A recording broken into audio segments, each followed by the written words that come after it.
ఆదేశాల మేరకు జై హింద్ ర్యాలీని తెలంగాణ రాష్ట్ర కాంగ్రెస్ పార్టీ అధ్యక్షుడు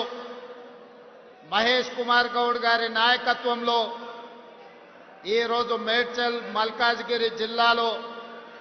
ఈ కార్యక్రమాన్ని జిల్లా నాయకత్వం అంతా కూడా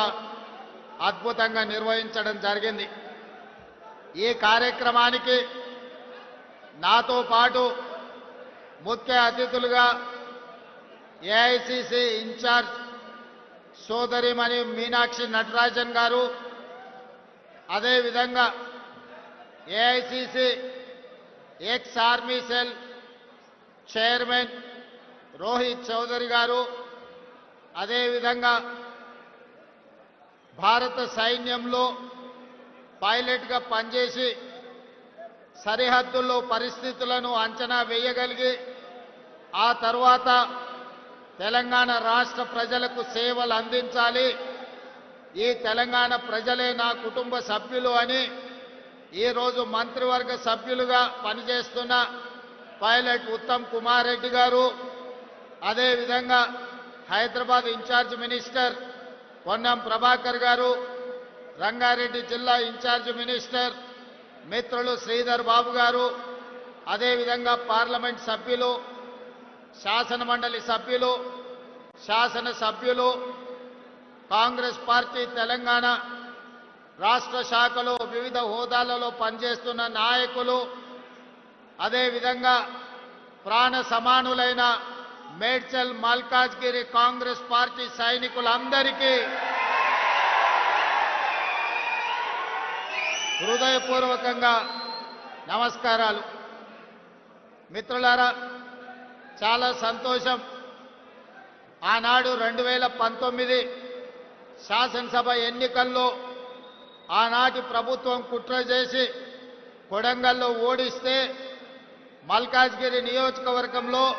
14 రోజుల్లోనే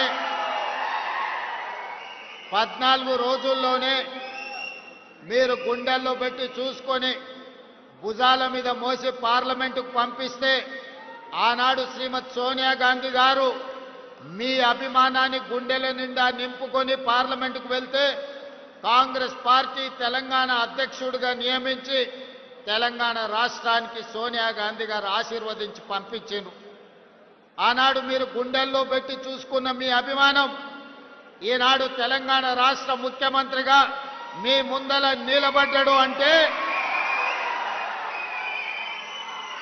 దీనికి కారణం మీ అభిమానం, మీ శ్రమ. ఆనాటి ఎన్నికల్లో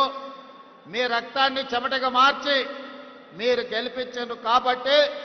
ఈనాడు తెలంగాణ రాష్ట్రానికి ముఖ్యమంత్రిగా మీ ముందల నిలబడ్డాను. మల్కాజ్గిరి మిత్రులు కార్యకర్తల యొక్క త్యాగాన్ని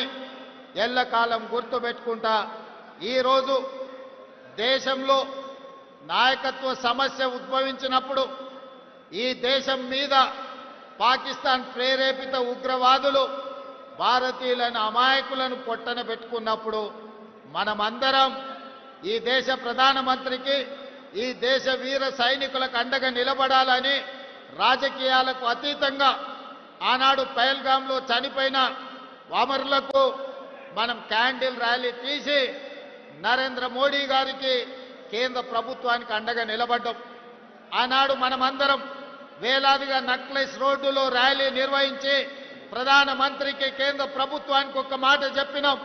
భారతీయుల గుండెల్లో తుపాకీ తూటాలు దించిన ఒక్కడు కూడా బతికి ఉండొద్దు, ప్రేరేపించిన దేశం ప్రపంచం ముఖ చిత్రంలో ప్రపంచం పటంలోనే పాకిస్తాన్ కల్పించొద్దు, నువ్వు తూడ్చిపెట్టు,